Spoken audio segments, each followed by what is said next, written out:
we're good. All right. You can hear yourself. I can hear yourself. Hearing. All right. Welcome to the Big Hammock Podcast. I am your host, Zach Shear, along with the co-host, Travis Cecil. We are the producers of the movie, The Big Hammock. You can purchase it at thebighammock.com. That's one word, thebighammock.com. We are coming to you via YouTube, Apple, Amazon, Spotify, iHeart. Do us a favor, like, share, subscribe, follow, whatever platform you're listening to us on or watching us on. Today's episode is all about you, Travis. Oh, here we go. I give myself a short clap.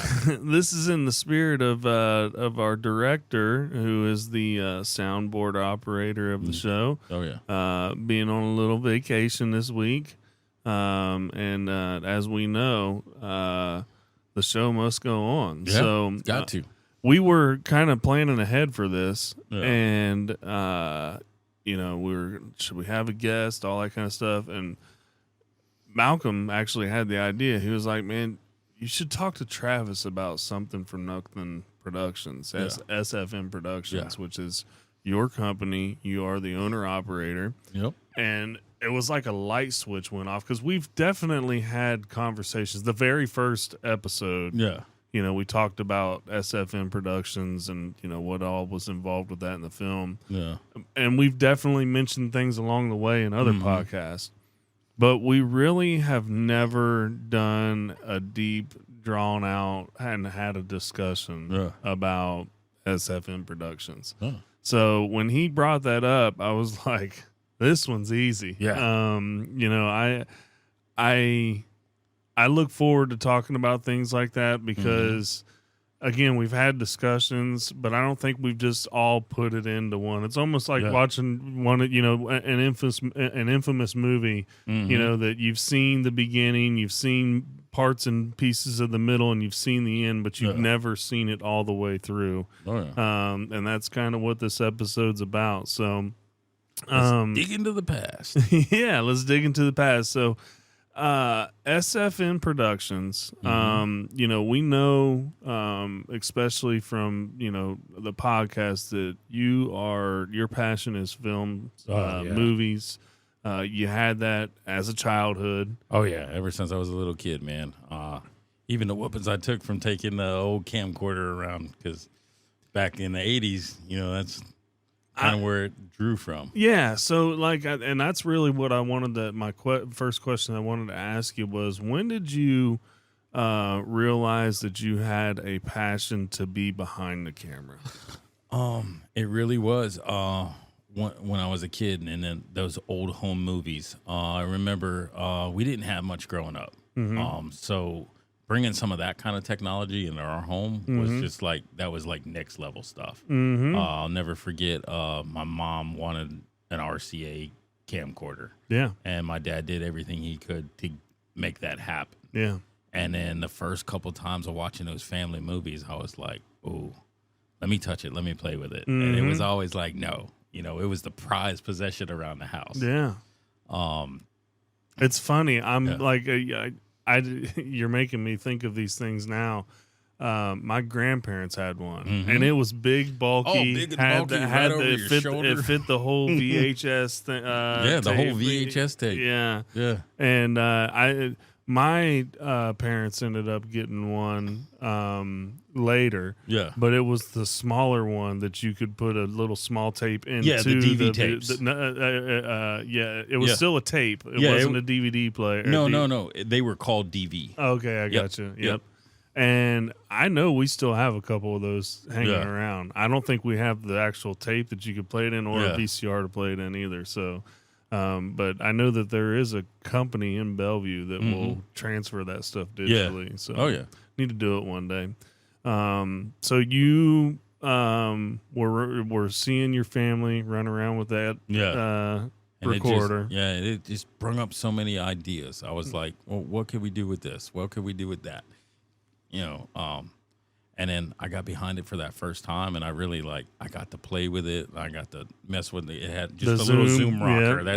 That's basically all you had. You had a record button, and you could zoom in and out. And And man, I just fell in love with it. And it just made me think, like, even as a young child, like, you rewatch those moments over and over again, and you're like, all right, so it took more than just when you're watching a movie. Like, there's other people behind the scenes doing this. And it was just like, I wonder, can I do something like that? Yeah. And it just, it was the spark. It was the creativity was there. What a time too! Like that makes me think of America's Funniest Home Videos. Yeah, that type of stuff. And so you were kind of thinking about it clicked at a young age that there's a lot that goes into movie making. And is that because of what you were trying to do with your camera? And you were like, it was I just can't do what they do in the movies with this camera. I couldn't figure out why it looked different. Because you had your VCR look. And then when you went to the theater, it was just like this whole different kind of magic that you've seen on the screen. And how old were you for that? Like when you started putting these thoughts together? Yeah. It was really, really young. I would say probably when I was around 10 years old, because I was always fascinated with movies at a young age. And it was so weird growing up the way I grew up. So my mother introduced me to horror at a very young age. And it's kind of odd to say it today because just the way the world is today, it's like that's not what you're going to introduce your kid to. And I fell in love with it because it was something that was different from reality. And she thought by showing me this, it's going to scare me away, and then maybe I'll end up, just wanting to watch, cartoons or something on that.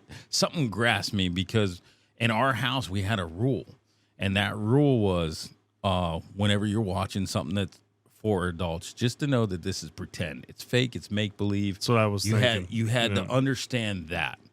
And when you understand that and then you start thinking about movie making, it's just like it just clicks just like that. And it's like, well, how can we create something like that? Yeah.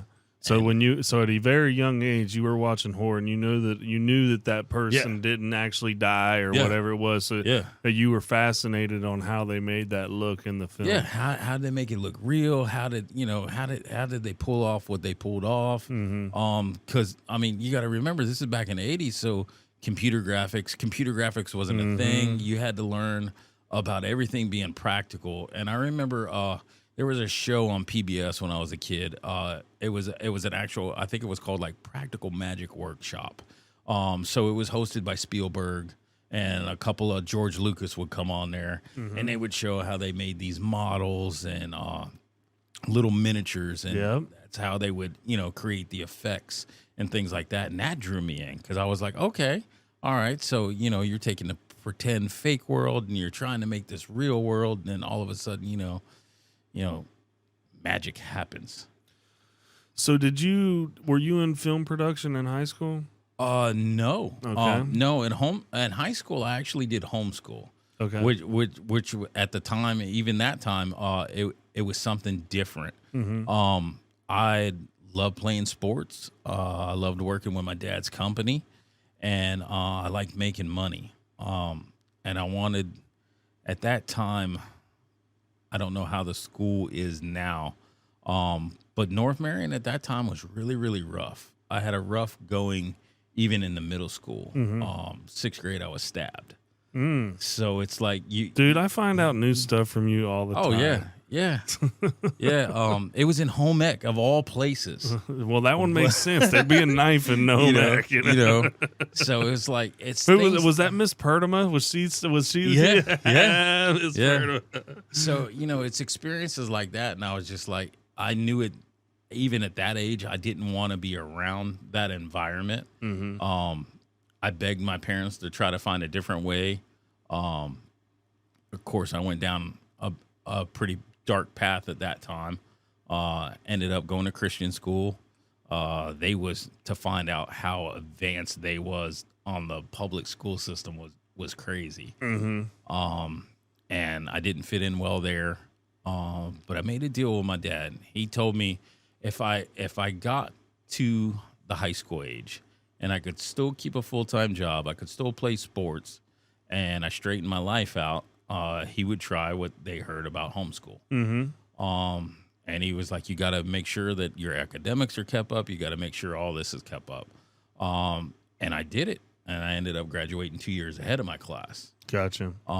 So that gave me extra time to really plan out what I wanted to do. Because while everybody else was still in high school, I had a few years ahead of them where I could plan, all right, this is where I want to make this filmmaking journey, because I was still excited about creating things. It wasn't always filmmaking for you, though, right away, right? Because, I mean, I did learn also that you did the stand-up comedy thing for a few years. Well, doing stand-up was a rebellion against my parents. Yeah. So during that time before I wanted to go to college, I was always looking into film schools. Parents always promised that they would pay no matter what career opportunity I wanted to go into. My dad was hard on the business side. He wanted me to be a businessman, learn business, and not dig ditches. So that I had already made up my mind. This is what I wanted to do. I learned how to try to do creative writing, which was hard because I'm dyslexic. So I read things backwards. I spell things wrong. But it didn't matter to me. Throughout what I learned in high school, I was like, this is my way in. I remember entering a contest. I came up with a short creative story, and I got a small scholarship to go to film school. Gotcha. And I was excited about that. And when it come to show my parents my dreams are starting to come true, they were shattered because they wouldn't pay for it. They wouldn't pay for the rest. Gotcha. So it was business school or nothing.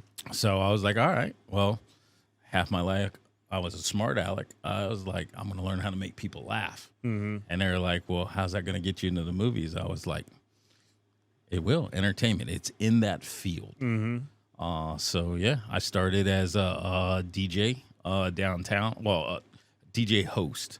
That would introduce comics and different things like that. So I could work on, in between getting the comics on stage, I could work on telling a few jokes and things like that. I spent, around that time, the internet was getting really popular. So there was this Yahoo Chats. It was way before AOL Chats and AIM and all that stuff. And I would get in there and I would try to do voices and I would pretend like I'm a different person. And once I started understanding how to make people laugh, that's when I started to try jokes on stage, which is very, very hard because I can tell you right now, I tried to write jokes over and over again and I couldn't. I couldn't figure out the knack of it, but I thought my life was pretty interesting and I thought my family was pretty interesting. So what's the easiest way to do? And to get over your frustrations, let's poke fun at how you grew up, especially in Spar. Yeah. I mean, that's a one-horse town with a four-way stop. There you go. So, and it was fun, man. 5 years I spent doing that. And 2 years doing the hosting and all that stuff. And eventually the bookers would be like, hey, can you fill a spot here? Can you do this? And I was like, yeah, I got the material in the back pocket. This is why you guys hired me. And I enjoyed it. I enjoyed it with a passion. And I figured that one day that it's going to translate into film. So how that brings us into this. How did SFN come to be? It's crazy. So there's two, and I always like to joke about it. There's two origin stories to SFN. At the time I knew I wanted to make films.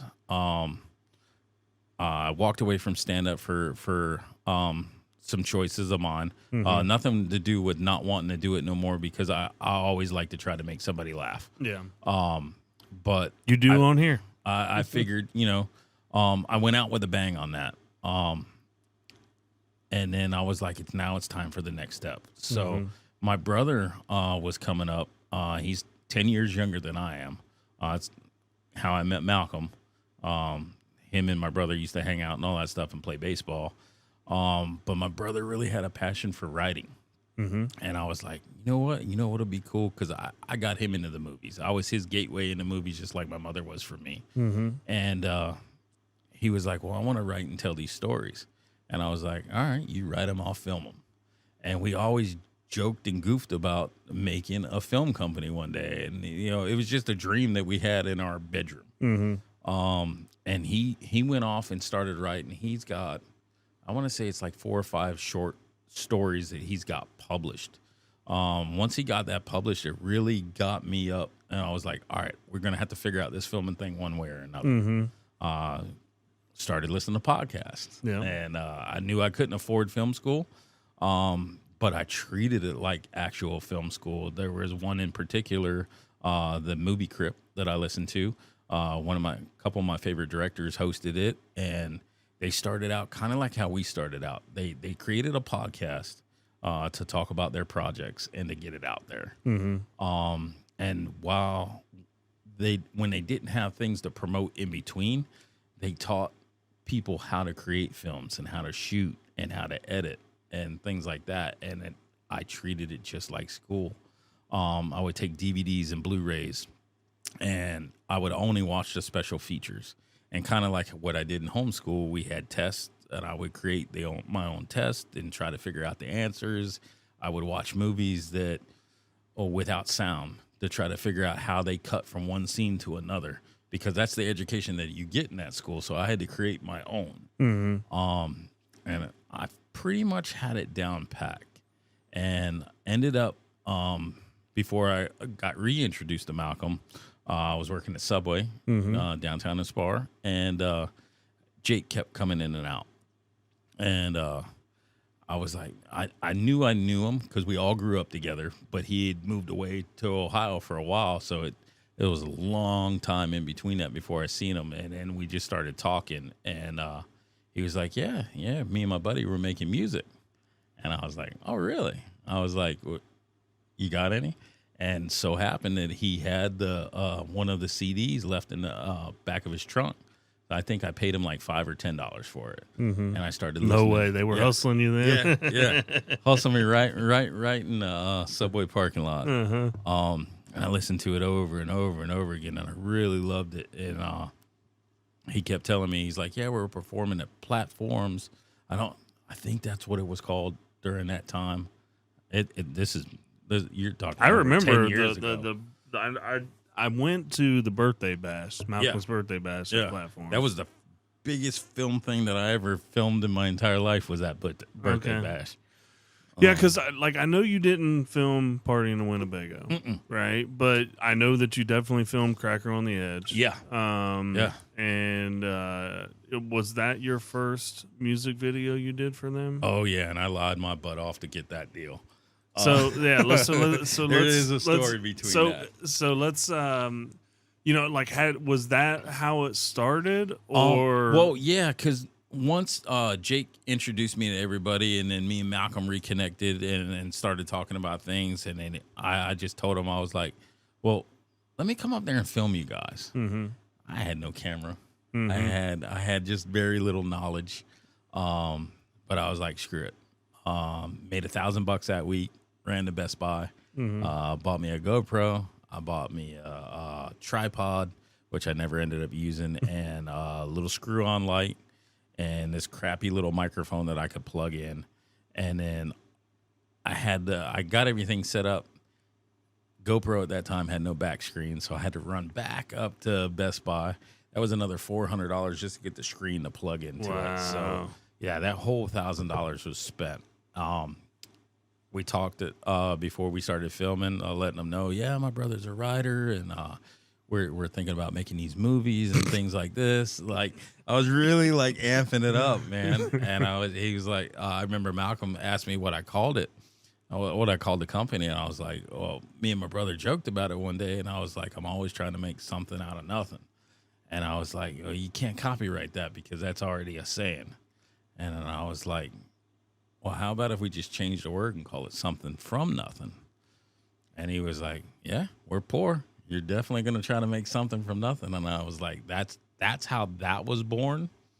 And even into the first music video, I really, really dug Malcolm's song Cracker on the Edge. I mean, it was just, it hit in all the right places. And then it gave me a shot, and I told him, I was like, look, we sat down, we talked about it. I was like, I'll get you and Kenny together. I was like, we'll film this music video. And he was like, well, how do you want to shoot it? And I was like, well, we'll use the practices up here every time you guys perform. I'll come film you guys. And I was like, we'll come up with different ideas. I was like, it gave me more time to be behind the camera and learn what I'm doing. Mm-hmm. And then I could also work on my editing at the same time. Gotcha. And, you know, I would learn how to take Malcolm and like with one shot and then kind of like fade him out where he'd have multiple versions of himself. And he was like, Malcolm was big on cuts. And he was like, I want a lot of cuts and I need it flashy. And I was like, all right, yeah, we can do that. That's no problem. No problem. And every time I would leave, it'd be like on YouTube. I was like, how do you do this? How do you do that? And, you know, we'd figure it out. We are some bull crappers. Oh man, I lied through my teeth. Yeah, we're doing this and we're doing that. And I had to get somebody to believe me. Because if I could get somebody to believe me, I could push myself hard enough to make it happen. Yeah. The inspiration for Cracker on the Edge, it's funny because even though it drew from a horror aspect, it drew from one of my favorite music videos. Mm-hmm. So it Which one was it? It came from Michael Jackson's Thriller. Travis. That is where Cracker on the Edge was born. I don't think you've ever heard me say this, but anytime I've ever showed that music video to somebody, I've always described it as a Michael Jackson Thriller music video. Yeah, that's it's so crazy. So growing up in Spar, the next little town over Anthony, it had a video store there called Video Plus. I probably am one of the only customers that was in that store that has probably rented every single, I cannot exaggerate it. It's 100% the truth, rented every video in there. They had a special video one time. It was weird. They didn't know if they was going to put it on the shelf. And I was like, well, let me take a look at it. So it was the actual, I want to say it was like a 45-minute video, but it was the behind the scenes of Thriller. Where they showed how it was made and the makeup and everything. And that became one of my favorite films. I went out and tried to purchase it at that time. Movies like that were really expensive. Like you're talking about hundreds of dollars for a VHS tape. Like they wasn't cheap. That's where, you know, it made it more affordable when you could rent. But I studied that tape. I fell in love with how it felt like a movie. But then it felt like it was a music video, and then it wraps up with another movie on the end, and then all of a sudden that movie flips, and I was like, all right.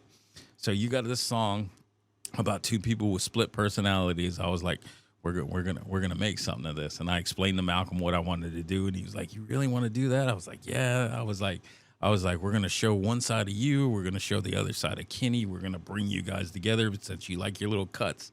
And I said, we're going to show that you're the same person that's got a split personality and stuff like that. And he's like, well, how are you going to come up with some of the scenes? And I was like, nah, don't worry about it. We got it. Which brings it full circle back to your love for horror. Because Jeepers Creepers is one of your all-time favorite horror films. Yes. And that film was filmed in Marion County. Yep. Mainly out at the infamous road in Denellen. But the Reddick High School was the police station in that movie. And you made sure that you got the same shot that was in that movie of Reddick in that music video. I wanted to intertwine that. Even on a short film we did years after that, I went out to the high school road and got that shot. But there was something about, they had an independent production here in town, and they shot it there. They made it look something else. I knew we couldn't get inside that building. That was one of the first few questions that people asked me. They were probably the last ones to get inside that building. And then we always knew that we wanted to shoot from the outside. We had to make a transition inside. That's when Malcolm showed me his grandfather's property, and I was like, "This is perfect. We'll pick a room in here." No, the audience. I was like, no offense, audience, but the audience is They won't know. Yeah, they don't know. They, And really, that house yeah. could definitely pass for the inside of the Reddick High School. So it was like, it was just coming up with the outside pan shots, going into the door, having a small fade to actually show what was going on inside that building. So I'd always knew that I wanted to make Malcolm this like show that he was never really the institution. We kind of made it like an institution. So we showed the transformation of this doctor, making him the person he was, that ended up going off on this like killing spree and taking everybody out and showing the split personality. So I knew once I drew from that if I just thought about it and used some craziness out of my own brain, that we could come up with just a few kill scenes, different things like that, then come back and show Kenny's side of it, which was it worked really, really well. Yeah, it did. Cracker on the Edge. It's on YouTube. Yeah. It's got the horror thing going. It's like a Michael Jackson thriller music video. I'm still proud of that video to this day. I mean, that was my first really legitimate project, and I treated it like that. If you was on the set and you was there, I've seen, and I don't know where it's at, or even if behind it's the scenes. I saw that. Yeah. I saw the behind the it's scenes. on our page. Yeah. So there's a full making of. What is it? The Something from Nothing Productions YouTube page? Is that or is it SFN Productions? Well, yeah, because there is 2 channels now. It's because when I first started out, everything that we did, I got copyrighted strike. So when I formed the LLC later on, I made that channel 100% clean, where no matter what we put on there, I wouldn't get copyright striked on. So it is on the original page. I think you have to type in Something from Nothing and then add my name to it, and it'll show what we made the iconic logo out of. And it's weird calling it iconic now, but that photo that Jake originally took, it's you. It's a silhouette of you. Yeah. And that's what we made. And what were you filming then? That was that particular picture was taken at the birthday bash. Gotcha. Yeah, when I was wearing my camo jacket and everything. Gotcha. So yeah, that's where that one came from. So fast forward, you obviously did more music videos with them. We hit the ground running. Yeah, and then you slowly but surely started to get in other projects. Yeah. I mean, I can remember, I can remember calling Malcolm and he'd be like, yeah, I'm in New Jersey or something. Like, you guys hit the road and did a lot of, and what I believe it was a lot of photography for like car shows and stuff, wasn't it? Yeah. We wanted to film anything. Yeah, anything that you guys could get that somebody would let you have a camera on. Yeah, we was there. It was always me and Malcolm. Yeah. I just love his hustle for that. Yeah. It's just, Malcolm was a pusher. But we pushed each other. Even when it came to getting the building. That's actually where the actual SFN part came in, where we shortened the name. I remember me and Malcolm having an argument in the parking lot, and I was like, "You're not changing my name. This name means everything. We built this name." And he was like, "Dude, it's not going to fit on the sign." So he was like, "You're going to have to abbreviate it." So him and the building owners and everybody, and this was before we actually got that building. It was the first building that we tried to get. And he's like, "Dude, it's not going to fit. You're going to have to shorten it up, and then we're going to have to call it SFN Productions." And I was like, "That sounds stupid. No one's ever going to say that." And we would spat back and forth, and then finally I was like, "All right, you won." And that's what stayed now. Even though it's still Something from Nothing Productions, that abbreviation is stuck, and it's all because of Malcolm. So you've done. We've obviously talked about doing Signal Lost. Was that your first major project? Yeah. And it was an experience because, I mean, we did the local videos. We upped our quality throughout. When we first started, we started with a GoPro. A month later, it was buying the T5i. Malcolm seen the passion and everything that we was, trying to create. he ended up talking to a guy and got me a good deal on the 5D, which I still have to this day. I fell in love with that camera, and then an opportunity come up that we seen, and another person threw my way, and he was like, "There's this movie called Signal Lost, and they're going to be filming in town, and they had auditions." And I was like, "All right, well, let's try." So we showed up to the casting call, answered a few questions. Next thing you know, we're hired, and it was just like me and Malcolm freaking out a little bit. It was like, "What'd you get us into?" I was like, "Dude, we're going to film a movie." I got a question for you. Yeah. Did you guys get paid for that? No, this was all volunteer. That's where he got it from. Yeah. That is where he got it from. He's just did Signal Lost, and he's like, "Oh, you could do free movies with people? That's a great gig." Well, I won't say we didn't get paid. So we didn't get paid for the actual for the work that we did on it. But Josh and his partner later on after the Marion Theater did pull. I don't even know if I'm allowed to tell this story, but I'm going to tell it anyways. It was 10 years ago. It gave me and Malcolm some money and stuff like that, and they really appreciated everything. Because I mean, there was a lot of bumps in the road. Because you're talking 10 years ago, we didn't know what we were doing. They didn't know what they were doing. Somehow we had to make something. The movie was shot over and over again, tons of times, just to get it right. Yeah. Even to the end of we didn't have enough time in the film.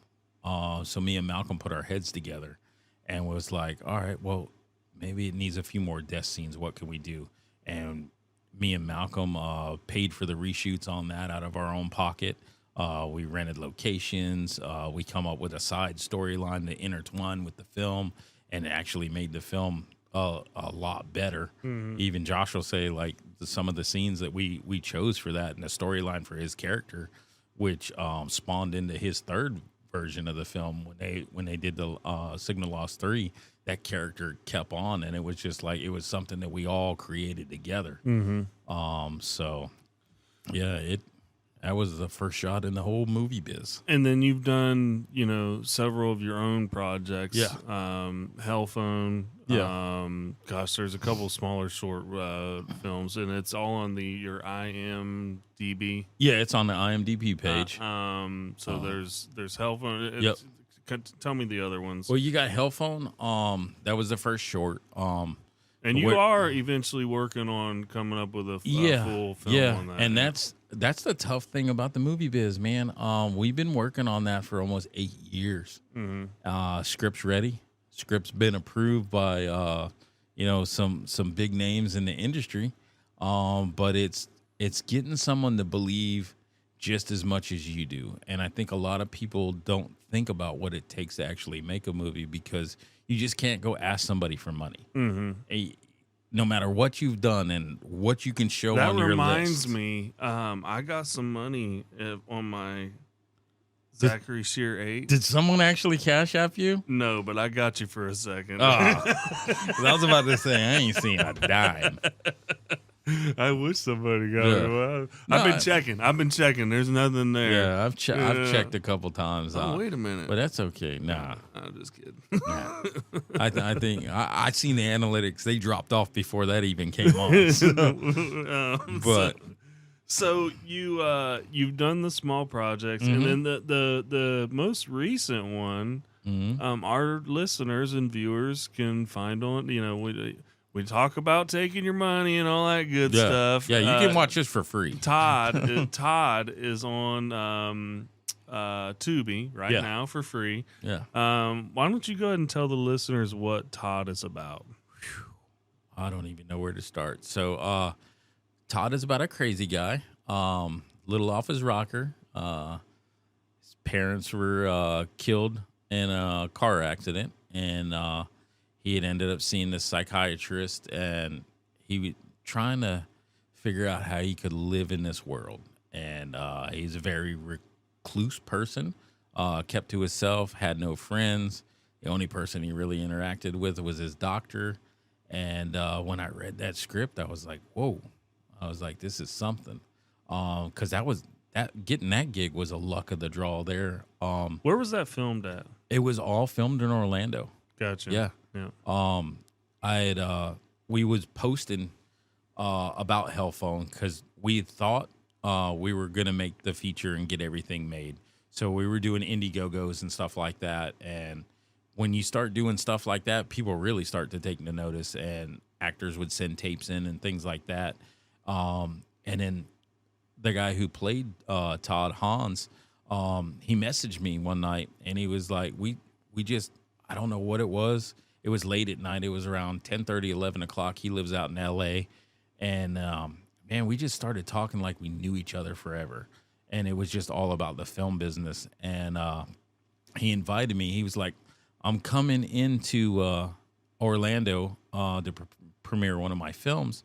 He was like, will you and your wife come watch it? And I was like, sure, and I didn't know this guy. He didn't know me. And I was like, all right, let's hope this is legit. And he would message me. He's like, I got the tickets for you and everything. And I'm like, all right, well, weird and cool at the same time.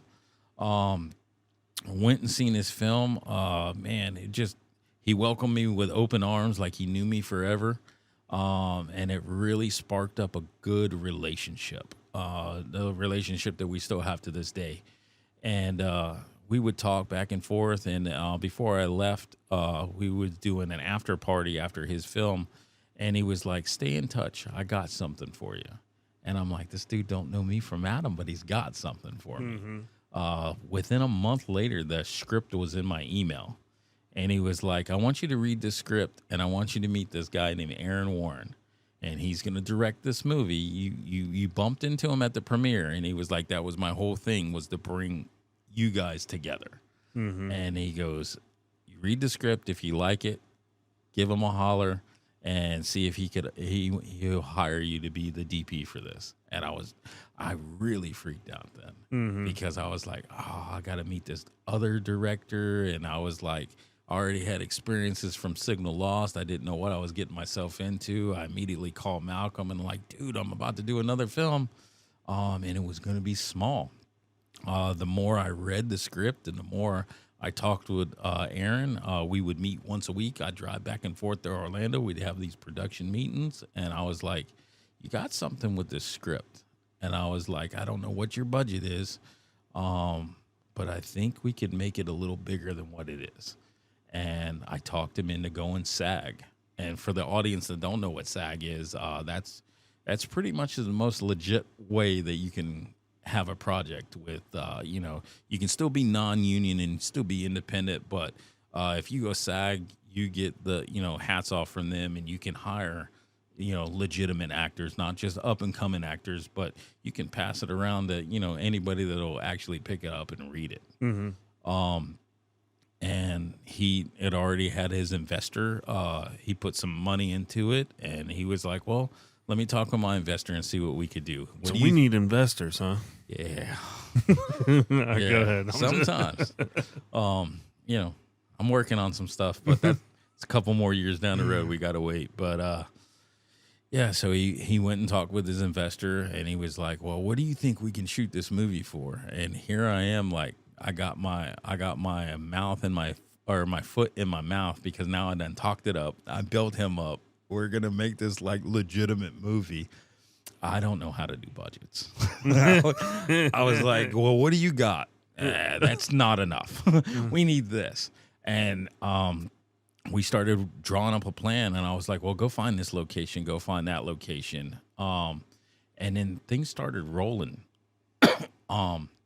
And then his investor, he brung me in finally. We all talked and came up with an idea of what it could cost to do it. And I can't lie, he got us the money to make the film, and he was like, go out and live your dream and make your film. So it was nerve-wracking. We ended up having to do more casting calls. We knew we had Todd. Like, Hans was going to be the main character. He got another audition tape from a girl named Laura. When I found that out, I was like, no way, dude. I've already worked with her. She's been in one of my short films. I was like, you got to hire this girl. So we got that. One of my partners, Aaron Jackson, We sent the script over to him. They had to negotiate their deal to get him onto the film. And he said yes. And I was like, oh, no way. This is turning legit. And for everybody that don't know in the audience who Aaron Jackson is, I grew up watching a TV show called California Dreams. And he came in later on the third season. And I grew up just watching this guy. And so right there, you're watching your dreams come true, because little old me that was watching it is now going to be filming a guy that I watched on TV. And it's like it's all happening. It feels like it's all real at that time. Yeah. Hans had this crazy idea. We casted most of the roles. We had everything ready to go. And he goes, Travis, I got a challenge for you. And I was like, what's that? And he said, give me Michael Winslow for this bar character guy. And I was like, get out of here. I was like, dude, there's no way. And he was like, if I can get you the agent's number, you go get him. And I was like, all right, I'll pull this off. And again, audience, if you don't know who Michael Winslow is, go out and watch the Police Academy series. He was the funny guy and did all the voices, all the zany character work that he did in that, the Cheech and Chong movies and stuff like that. And I was like, if we can pull this off, I'm going to film a movie with two people that I grew up watching. And I was on a mission. We struck out with the first manager and contact that we had. Wasn't getting any responses. And he was like, let me do some digging. He dug up another name, and I was like, all right. So I'm working, instead of working at Subway, I had graduated and moved over to the cashier side, Kangaroo. So one night I was working an overnight shift, and I typed up this email. I tried to make it sound professional as I could be. Through all my study in the film, they was like, never come at an actor saying that you're a filmmaker, you're a director, or anything. First lesson in film, you're a producer. And people will speak to producers. They don't care about anybody else. So I drafted this letter saying I was a producer on this film. That's kind of how I became one of the producers on the film. And I wrote this heartfelt letter. About a week later, I got a response. And I'm like, uh-oh. Like, this could be real. Called Hans and Aaron, and I was like, you'll never guess. Michael Winslow's manager finally got a hold of us. He wants a meeting. And I was like, I don't know what to do. I work at a gas station. And he was like, you better figure it out fast. And I was like, crap. So I talked with my wife, and I was like, she's always been my rock. And, we do projects together and stuff like that too. And I was like, baby, we got to come up with some emails that makes me not sound hillbilly, but makes me sound professional. And no matter what I write or what I do, it always runs through my wife. Like, she is my proofreader to make me sound as professional as possible. And she come up with some stuff. She's like, send him this. She sent it over. A couple days later, he responded, and he was like, Mr. Winslow would like to talk with you guys and meet with you guys. If you can meet what he's asking for, he'll do your film. And I was like, what? He's gonna do the film? And I went back to Aaron, and I told him, I was like, look, it's gonna cost us a little bit of bread for this. And I was like, we're only gonna get him for 6 hours.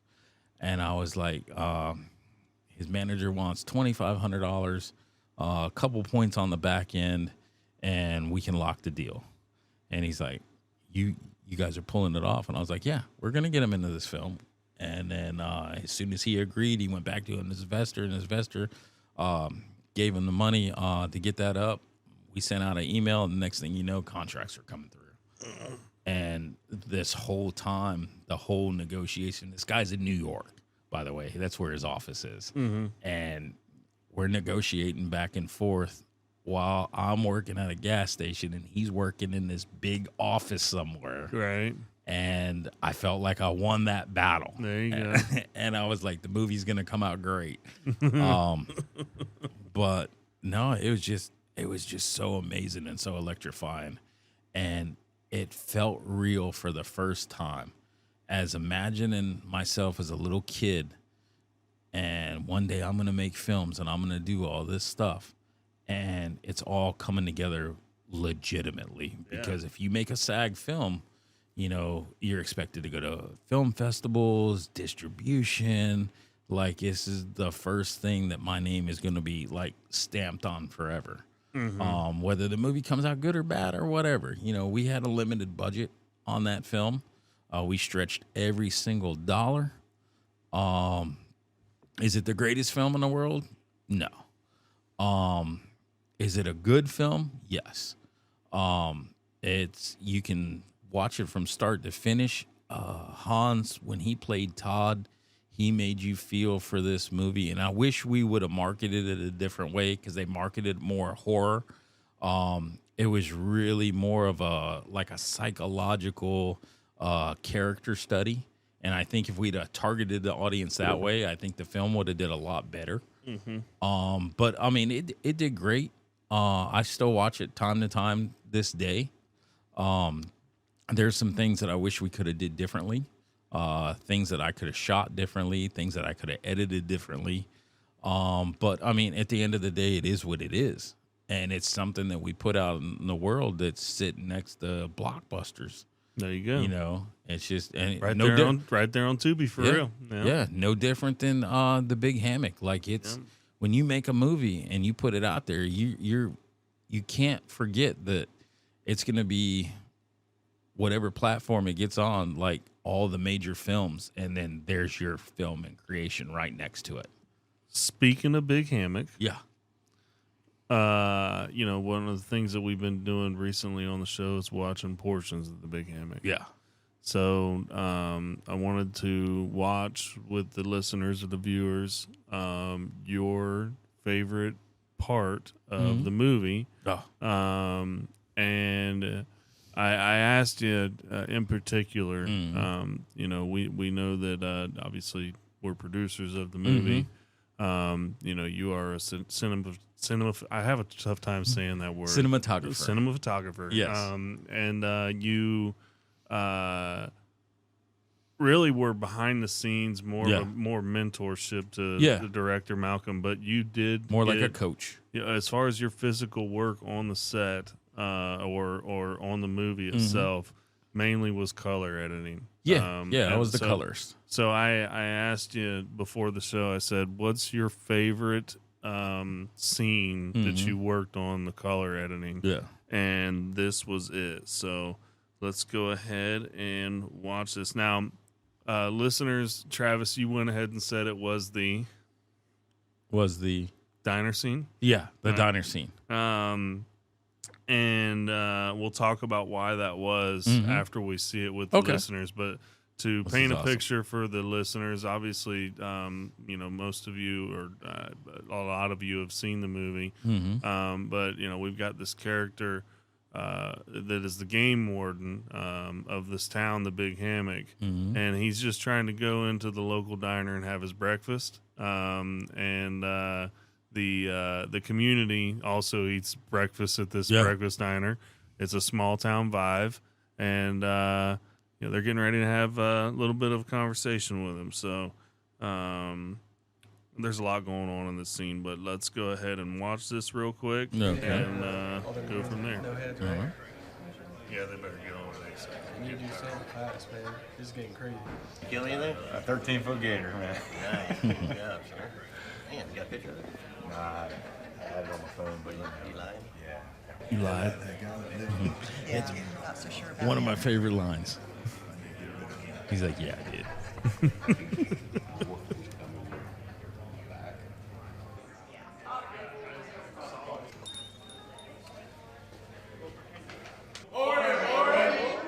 Morning, everyone. Dale. Look at that look on your face. Dale. This was the first scene we shot of the movie, and it was so much fun. Oh, yeah. Yeah, I wanted to be there so bad for Looks a this little day. lonely today. Where's your rookie at? Got him out doing some stuff. Well, speak of the devil. Hey. Hey, Gibson. Make it out in the field yet? Yes, sir. I don't exactly know what my mission is here, but I got the decoy set up. Well, your job's real simple. And don't ask me any stupid questions, because we went over this. Okay, I understand, sir, but what am I supposed to do now? That outfit. How are in you that ever photo supposed to take was my Oh, first yeah. if you can't learn to think for yourself? Like Barney Fife in a ghillie We'll have to suit. spell it out for you. I compared It's real simple. Chris to Place the Barney key. Fife Yeah. in this Find movie. the tree. Put the camera on the tree. Head back to station. Okay, then we got a slight problem. Let me guess. You Forgot the trail I cam. like how he goes off on him right here. Oh, yeah. And there's the couple seconds. Pause. Damn it, boy! You couldn't dig a 3-foot hole with a 4-foot shovel. I know, sir. I'm sorry. I got a lot going on right now. Well, unless you're the one running around killing animals out in the woods, I don't want to hear it. Get your head in the game, rookie, and I guess you should have brought some camping gear. You catch that swamp ape yet? It sure would be nice to get rid of that damn thing so we had some animals to hunt around here, Warden. I'm working on it, Brian, and it's skunk ape. And you and I both know it ain't no damn skunk ape. Listen, Bruce Wayne, we just want you to catch whatever it is out there. All these animals missing their heads and stuff. It smells like a skunk and an ape cross-bred baby in an onion field across the street from the sewage plant. I think it's time for you to let some real hunters get on the job, or us Sasquatchers too stupid for you. Stupid is as stupid does, Dale. I've been trying to tell you for years, Warden, and all you want to do is think I'm some dumb hunter that belongs in a loony house. Government talking about aliens is real. You know what that tells me? Aliens ain't real. They ain't admitting nothing about Sasquatch. I know he's real. You need to tighten up and get on the job. We just want to hunt in peace. I like this subtle thing that he does at the end. I'll try to have a better day, Dale. The flip of the bird. Yeah. Yeah, poor Dale, bro. For friends, he kind of crapped on you right there. He did. Warden Wayne does that to Dale every now and then, but they love each other. Yeah. So, why was that your favorite work of art you did for the movie? There is a lot of moving parts in that scene. That scene is very short. It's got great pacing. And then Malcolm was like a one-man band during them scenes. That scene wasn't lit properly. It was very, very sunny that day. You can't tell from the finished product. But the scene where Charlie and they're sitting at the table, it was so blown out. There was so much sunlight that came across. It changed the complex of his face. On the reverse angle, it wasn't that bad. There was pretty good shadowing in the diner and stuff like that, and I could work with that. But you had to make that sun go away. So that takes some skill. Which you have. Yeah, I got a little. I'm not the greatest colorist in the world, but I'm still learning. That was my first ever acting scene. Yeah. So, and it was actually really good. I'm not going to lie. We're all pretty skillful here at the Big Hammock. But I had no idea. I walked away from that scene thinking we nailed it. Yeah. I had taken so much time to practice my lines, and I walk up in there, and Damon's got his stuff ready to go. Yeah. Renee's got her stuff ready to go. Yeah. I mean, Charlie's got his stuff ready to go. Like, we all everything just gelled well. We did the many different angles and all that kind of stuff. Oh, yeah, the coverage was great. And I think obviously you were part of the editing through it as well. Like, you saw all of that. Oh, like, yeah, I we saw did it everything. multiple times, multiple angles.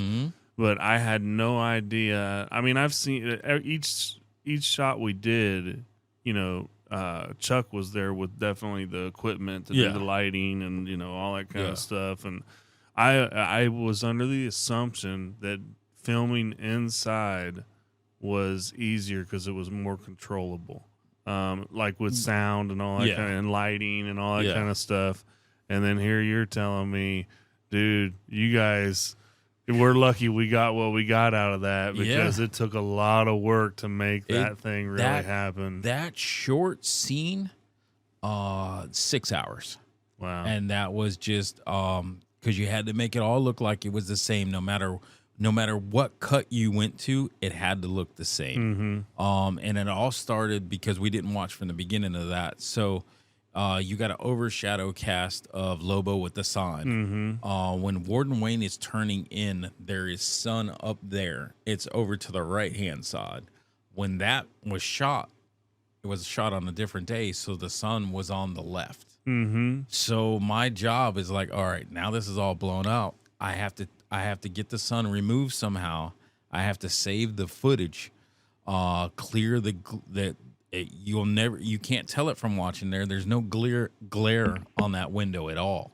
So that was all taken out. And then we had to bring pigment color back to Charlie's face.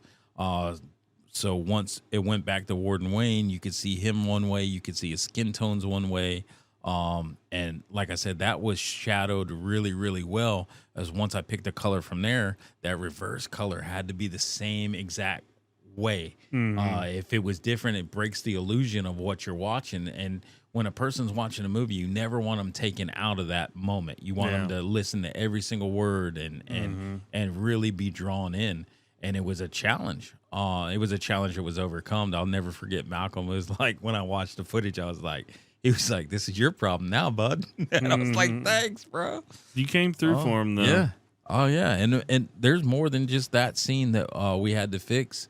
But that's the magic of making film. If you can get somebody to sit back and watch it and they're not distracted and they can watch it all the way through, to anybody, no matter what part you're in of designing and making a film, it makes you feel good because the enjoyment that you see on their face, that for those hour and 20 minutes, no matter what was going on in their life, it all stopped because the focus was on this. Yeah. And if you can create that, I mean, you can change a lot of fun. So, I would want to close this out with, obviously what's next, and this is next. Yeah. Right. We're going to continue to do this podcast for quite some time. You have SFN Productions. Yep. You're always behind the scenes. I mean, you've even said, you've given hints you're like this close to coming up with the next trajectory or whatever the vision is or project is or whatever. Yeah, we got 2 on the burner that's waiting and ready to go. I took some money, I invested it really, really well, and I've added to that investment. And within the next couple of years, it's going to pay off. Where I'm not going to have to go see an investor. You are the investor. Yeah, I'm going to invest in my own films. Gotcha. Same partnership that me and Malcolm has. Like any project that he wants to work on, like we're going to invest in each other's projects to make them work. That's just what a partnership does. So fun be times. on the lookout. There's some things around the corner. You just gotta wait a couple years. Here's my thing. We can do this for as long as we want, right? Oh yeah. So, well, we got this and a TV show coming up, so there's plenty of stuff to fill. I keep forgetting about that, but we're gonna have a lot of fun just talking about that on air. I can't wait. I can't wait to see what them boys create. I can't wait to have fun helping Malcolm edit it, color it, make it look good. I'm looking forward to it. I really. It's a new adventure. I've never done TV. Yeah, and I think it's the first. I've said that already. So. All right. Well, Travis, thanks for sharing the story. Yeah. This was a lot of fun. Getting a little peek behind the curtain. I knew it was going to be fun when he brought that up. I was like, yeah, we got to do that. Oh, yeah. Like, and there's so many stories, but we got so many time. We got more episodes to bring up stuff. Yeah, absolutely. So, yeah. Well, with that being said, we'll ask you guys one more time. Like, share, subscribe, whatever platform you're listening to. And don't forget to purchase our movie. Have we sold any? It's been a minute. Buy our movie. What are you waiting on? Tighten up. Big Hammock, one word, Big Hammock. TheBigHammock.com. The Big Hammock. Let's go. See y'all. I promised my wife I'd teach her that I'd learn how to use the fade button.